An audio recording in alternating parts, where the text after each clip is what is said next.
The federal style was popular from about 1800 to 1840. Balance and symmetry are the key features of this style and can be seen in the arrangement of windows, chimneys, doors, porches, and balustrades. Because the Oregon Historic District is the oldest platted residential neighborhood and was saved from demolition during the 1970s, it has the largest concentration of federal-style buildings in Dayton. The simple formal style includes low roof lines, chimneys, often on the outside of walls, and typically no porches, or smaller, simpler porches. Windows are usually arranged in rows that line up horizontally and are composed of 6/6 multiple panes of glass. A wooden door with a half-glass panel is the dominant door design in Dayton homes built in this style.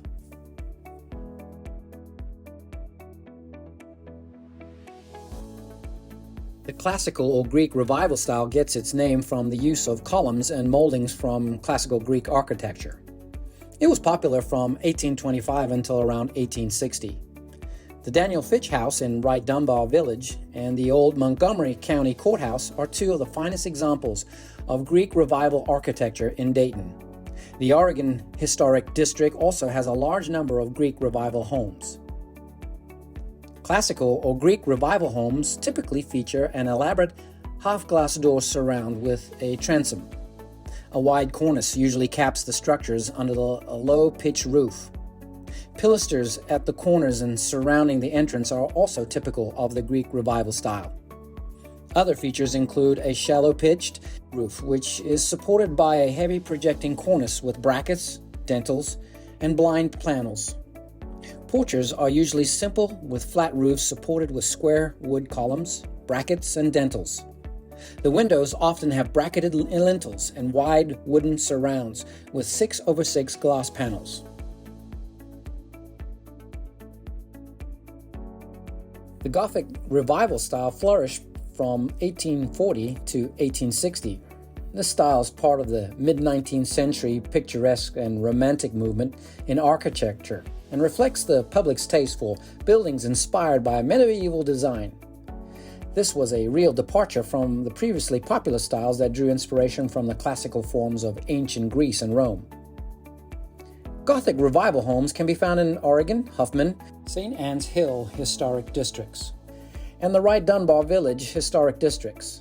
The pointed arch used for windows, doors, and decorative elements like porches, dormers, and roof gables is a common feature of their Gothic revival style. Gingerbread or delicate incised wooden trim called verge boards or barge boards also dominates this style. Other characteristics include steeply pitched roofs and front-facing gables.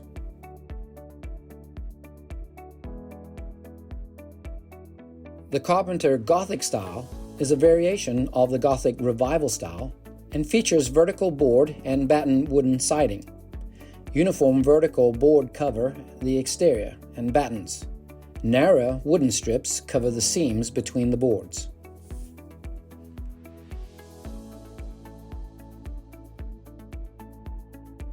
Italianate architecture had its heyday between 1840 and 1880. The Oregon and Huffman historic districts offer stellar examples of Italianate homes. Homes are generally regular and rectangular in plan. Windows, porches, and doorways are ornate and are emphasized with decorative lintels and hoods. Italianate roofs tend to have a low pitch, sometimes featuring a square cupola on the top. Cornices are often characterized by projecting eaves with large brackets in various shapes and spacing. Brackets, arranged individually or in pairs, are typically adorned with wide decorative bands and sometimes panel moldings. Italianate windows feature 1/1 or 2/2 glazing and exuberant trims such as U-shaped crowns with brackets and pedimented crowns decorated with hoods. The style also popularized arched and curved window and door frames in America. Italianate doors are often paired or single and include large, elaborate hoods supported by brackets. Doors feature large glass panes rather than half panes or smaller panes in side lights. Italianate porches are generally smaller and less ornately decorated than other Victorian styles. Simpler versions of Italianate homes retain the cornice detail and arch windows with hood moles on the facade only.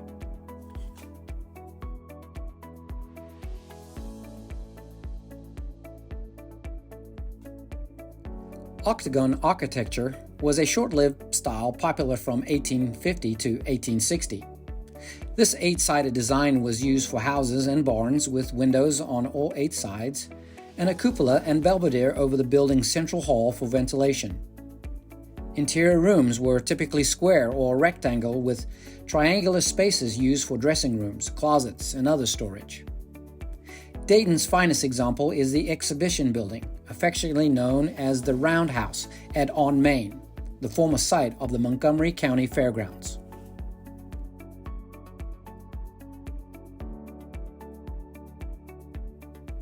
The Second Empire style is an elegant style based on the architecture that dominated France during the reign of Napoleon III. The style was quickly adapted in America for large, formal residences and was most popular from 1860 to 1890. One of the finest examples of Second Empire-style architecture in Ohio is the Bosler Mansion in the St. Anne's Hill Historic District. The South Park Historic District also has several Second Empire homes. Second Empire residences typically have a simple, highly symmetrical box plan and incorporate many elements of the Italianate architecture. The style's defining feature is the mansard roof, named after the Frenchman who designed a rectangle roof with a curved or slightly sloped sides. The large roof allows for regular-sized rooms in the attic space. Roofs are almost always shingled with slate, often in stylized decorative patterns. Facades typically have a projecting central portion and is divided into symmetrical sections. Windows are long and elaborate. The main featured windows are often placed over the entrance and arranged in pairs. Entrances dominate the facade and are typically elevated above ground level by several steps with a double or extra-wide single door. Entrances are often highlighted with a central projecting pavilion or canopy.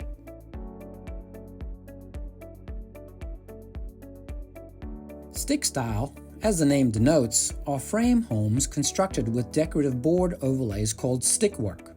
The style was popular between 1870 and 1900.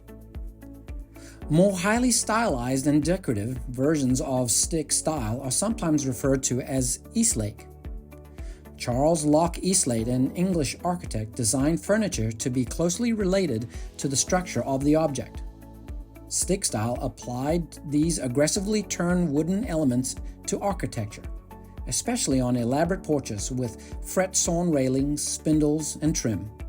Porches and trim were sometimes added to older, simpler homes. McPherson Town offers Dayton's most remarkable collection of these homes. Eastlake porches are also common throughout Dayton's oldest historic districts and were often added to older Greek Revival and Federal-era homes. This asymmetrical design features interesting angles and wings highlighted by exterior stickwork, which is meant to evoke the home's structural elements. Stick-style homes generally exhibit a strong vertical and angular emphasis. Roof lines are complex and frequently feature decorative shingle patterns. Other stick-style characteristics include wraparound porches, detailing, and radiating spindle details in gable peaks. Windows are usually large with 1/1 or 2/2 glass panels. Windows are frequently paired and fitted within the patterns created by the stickwork.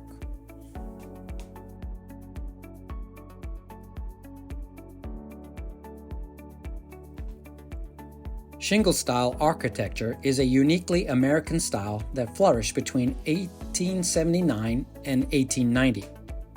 A fine example of a shingle-style home can be found in the Grafton Hill Historic District. Most or all of the entire buildings are covered with shingles. This style grew out of the earlier stick and Queen Anne styles. Irregular elevations convey a feeling of openness. Other features include free-flowing, open floor plans and connections between interior and exterior spaces. Open porches and irregular roof lines often contribute to the general picturesque or rustic effect of these homes.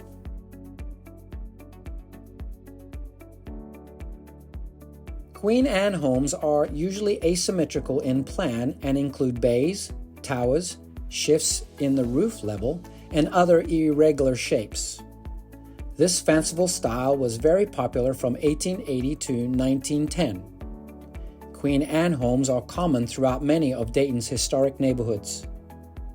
Some of the finest and largest concentration of Queen Anne homes can be found in the Huffman Historic District on Linden Avenue and the Grafton Hill Historic District on Central Avenue.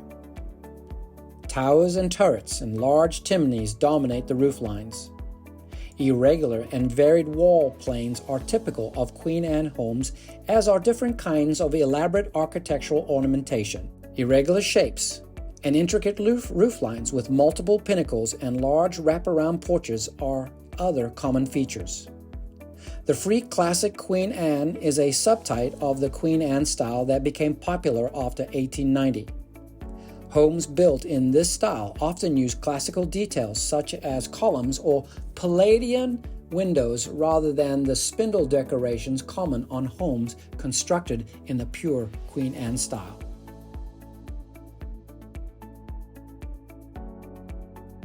The architect Henry Hobson Richardson popularized the Romanesque Revival style between 1840 and 1900. Churches, many of them lost to demolition, were the dominant example of this style in Dayton. Two Romanesque Revival churches have been adapted for reuse in Wright Dunbar Village and St. Anne's Hill.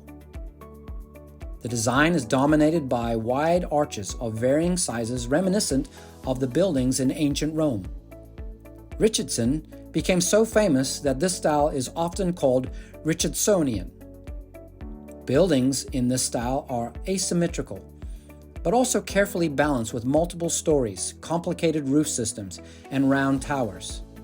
Materials are rough-faced, rusticated, square stones often in reddish hues. Patterned masonry adorns arches and spirals, and columns and pilasters are decorated with ornate spirals and leaf designs.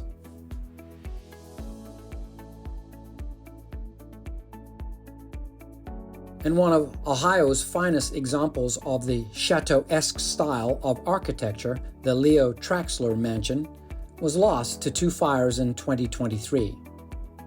We include photos of this remarkable home for posterity. Preservation Dayton Incorporated has a 3D LiDAR scan of the original home and floor plans of a similar mansion also designed by the Traxler's architect, Henry Highstand.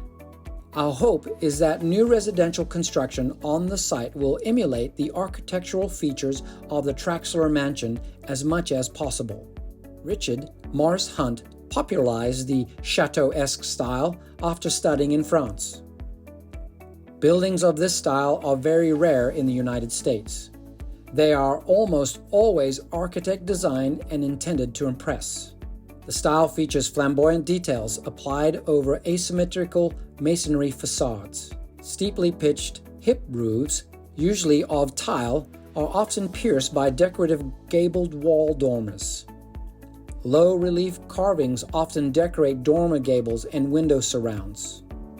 Chimneys are tall and have decorative corbelled tops. Entry doors often have slightly curved arches or a flattened arch with an ogee arch molding.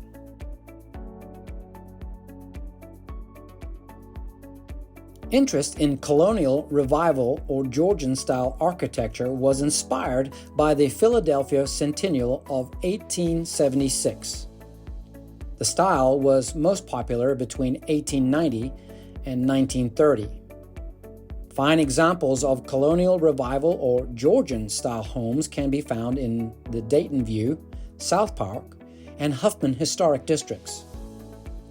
The umbrella term encompasses several colonial architectural features, including Georgian, Adams, and Federal styles.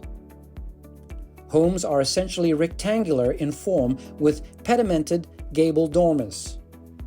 Design elements include a central entry with a symmetrical facade, multi-paned window, often with shutters and end chimneys.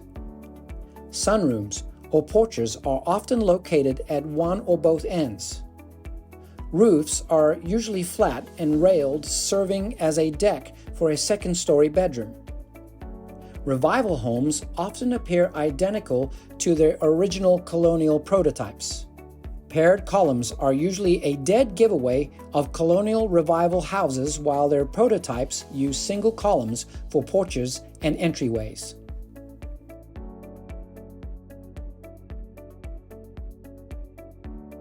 The Dutch colonial revival style evolved between the 1880s and 1940s.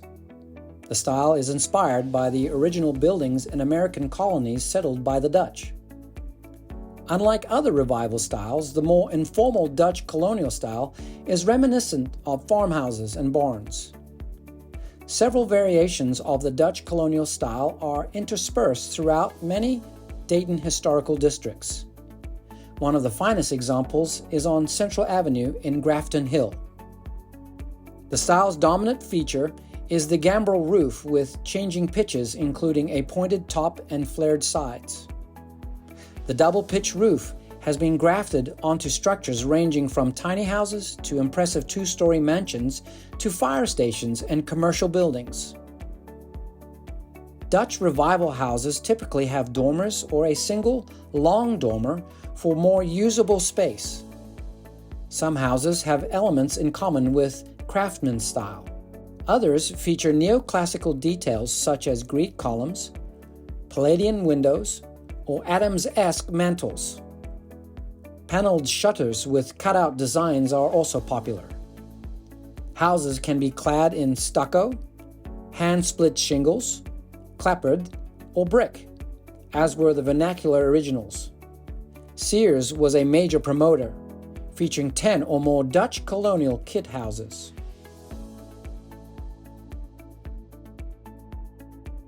Bungalow and craftsman-style homes were inspired by British travel lodges in Bengal, India. The style first appeared in California in 1905 and quickly became a favorite American style until the 1930s. Remarkable bungalows and craftsman homes are interspersed among older homes in almost every Dayton historic district. Primary characteristics include 1.5-story construction, gabled roofs with the slope facing the street, roof dormers, and ample front porches. Windows are typically casement or double-hung. Early bungalows feature floor-length windows reminiscent of the Greek Revival style. Others use transoms and side lights similar to the colonial Revival houses. Many bungalows utilize the craftsman ideal of architecture and design with natural elements like stone and variations in texture.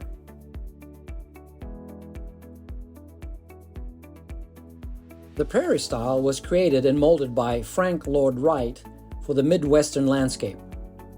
Wright and other architects popularized this style from about 1900 to 1920. The style melded the values of the arts and crafts movement with an emphasis on nature, craftsmanship, and simplicity. Along with architect Louis Sullivan, who rejected derivative styles of architecture to develop a distinctly American architecture rooted in a sense of place and modern elements like flat planes and minimal ornamentation. Stunning examples of prairie-style homes can be found in the Dayton View, Grafton Hill, and Squirrel Forest historic districts. Prairie style emphasizes a horizontal design with long building facades and wide overhanging eaves. Construction is almost exclusively masonry with longer and thinner bricks and extremely narrow mortar joints. Trim is almost non-existent, or simple bands to ensure that homes blend in with their surroundings as much as possible. Flat or shallow-hipped roof lines, rows of windows, and bands of stone, wood, or brick across the surface are other dominant features. Cantilevers often extend horizontal lines with other vertical support, and vertical downspouts are often eliminated or carefully placed. Other features of Prairie style include strong geometry and massing, and typically large central chimneys, brick or stucco exteriors, open, asymmetrical floor plans, connected indoor and outdoor spaces, and interior wood banding.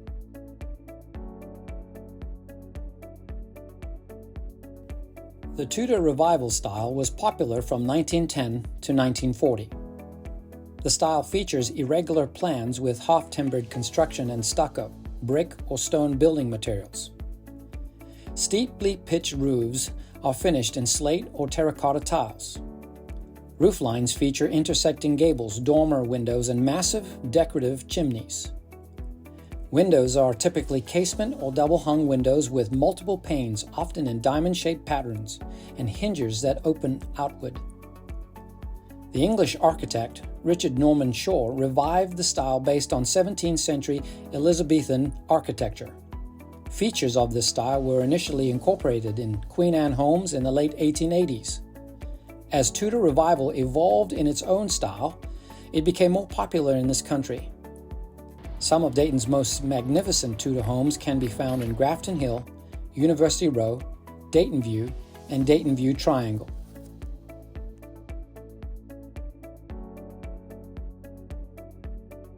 The Spanish colonial revival was popular from about 1915 to 1940.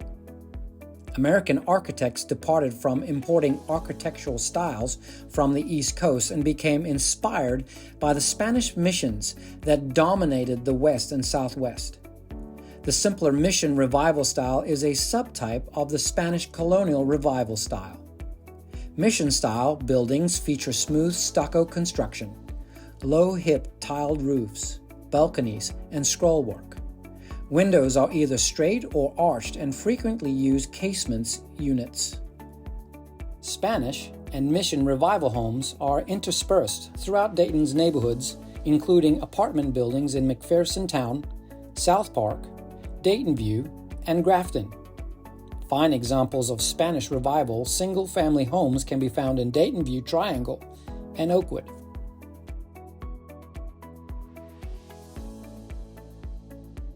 Four-square homes are one of very few house types that can be called essentially American. This style was dubbed the American Foursquare by Glenn Labin, former editor of Old House Journal. Four-square homes can be found throughout Dayton, with the Grafton Rockwood Row Historic District offering one of the most varied and stunning collections. This dominant architectural style of the 1930s and 40s is characterized by streamlined, horizontal structures. The four-square style is also sometimes called the box or the double cube for its boxy outline and interior plan of four nearly equal-sized rooms per floor. This architectural style was marketed and advertised for its Americanness. The four-square house proved to be so popular that thousands were built in America's post-Victorian suburbs and in the countryside as well.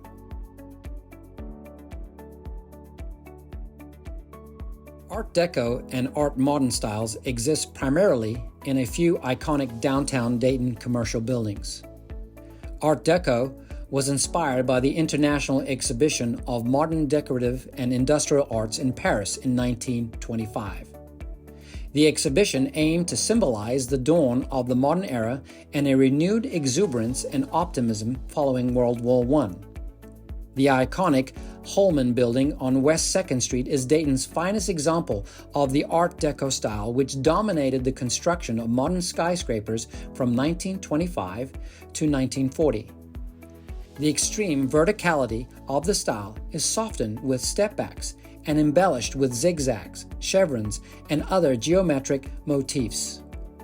The former AT&T building is another stunning Art Deco building.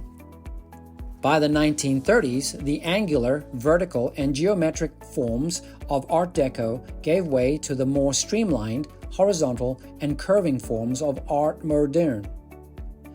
Dayton's finest Art Moderne building is the Talbot Tower at Jefferson and Ludlow Streets. The curved, streamlined design dominates the window massing and decorative bands of circular ribbing and decoration.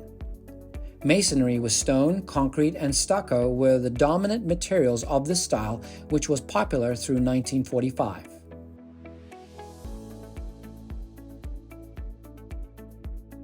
Mid-century modern architecture evolved from 1945 to 1969.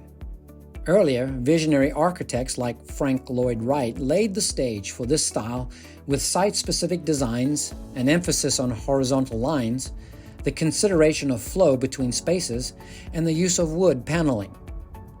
Fine examples of mid-century modern homes can be found in the DeWeese Ridgecrest neighborhood of the Catalpa area of Dayton and the city of Kettering.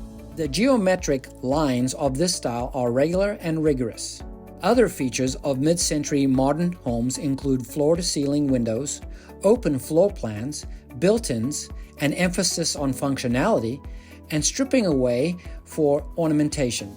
Small steps going up and down between rooms create split-level spaces. Mid-century modern homes often have partial walls or cabinets of varying heights to create different spatial depths. Sliding glass doors and other expansive panes of glass allow light to enter rooms from multiple angles.